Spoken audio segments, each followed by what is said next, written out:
All right, so this is the video for simplifying rational expressions. This unit is on rational expressions, so we're going to end up multiplying and dividing them, as well as adding and subtracting and graphing them.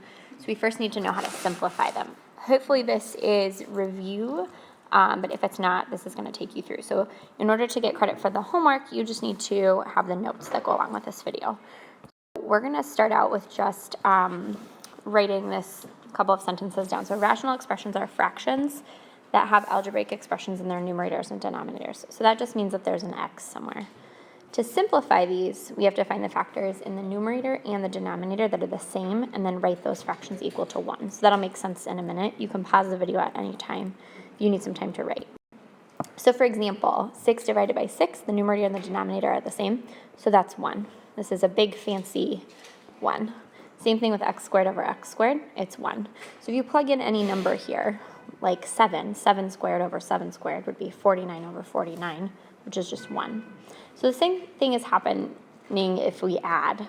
So x plus 2 over x plus 2 is just 1. 3x minus 2 over 3x minus 2 is also just 1. So notice that the last two problems here involve binomial sums or binomial differences. So on the next slide here, only when sums or differences are exactly the same does the fraction equal 1. So the following rational expressions cannot be simplified. So this is a really common mistake a lot of people make. They tend to think that since these 6's are here, that they can just cancel them out and that the answer is just 5.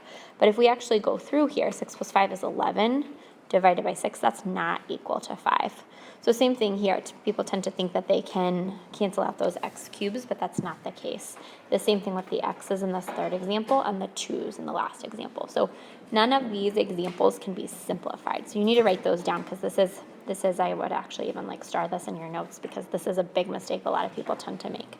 So most problems that involve rational expressions will require that you factor the numerator and the denominator. So in this example, I'm going to factor the 12 down into a lot of different pieces. So I know that the 12 is actually, it's 4 times 3 you can start off with.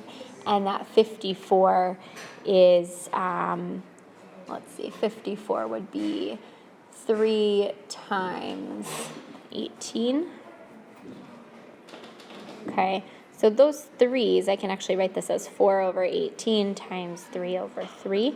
So the 3 over 3, that's just a big 1. So really this is 4 over 18.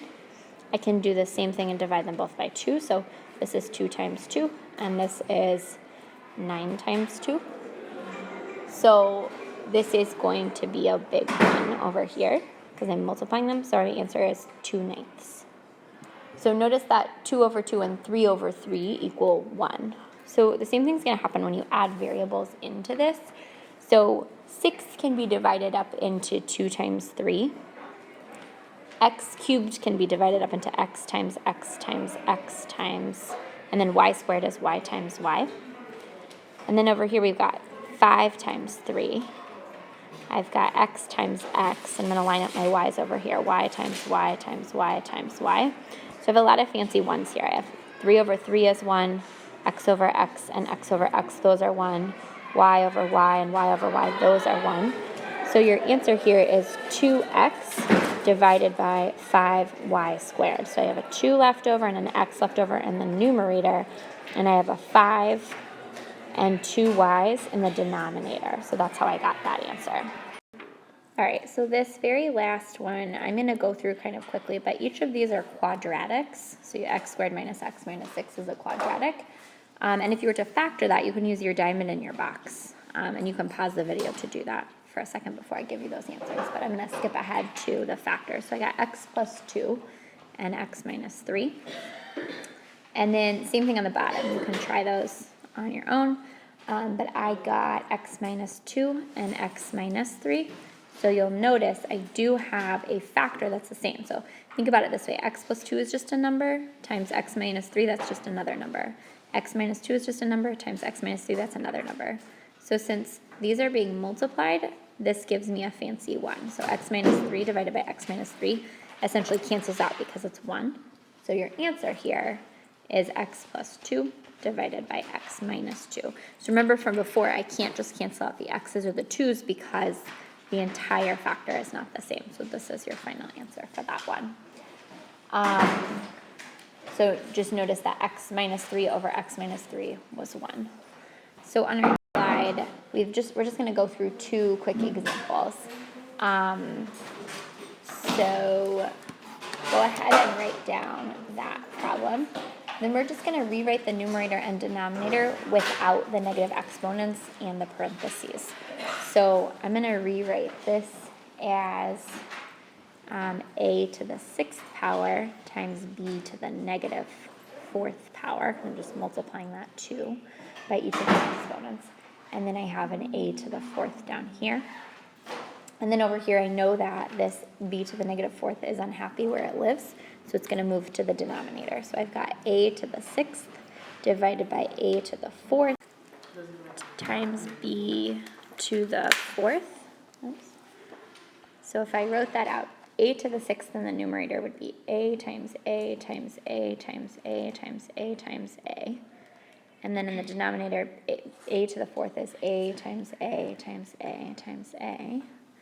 And then b to the 4th in the denominator is b times b times b times b. So I have a number of fancy ones. So a divided by a is 1, a divided by a is 1, a divided by a is 1, a divided by a is 1. So what's left here are 2 a's in the numerator, which we're going to call a squared, and then 4 b's in the denominator, which we're going to call b to the 4th. So your answer is just a squared divided by b to the 4th. Why? All right, so with the last example, we're going to just factor these again. So you can use your diamond in your box to factor them. So sometimes when you're simplifying a rational expression, we have to factor these two quadratics. So you can do that on your own, but you should get 2x plus 1 times x minus 7 in the numerator, and then you should get x minus 7 and x plus 3.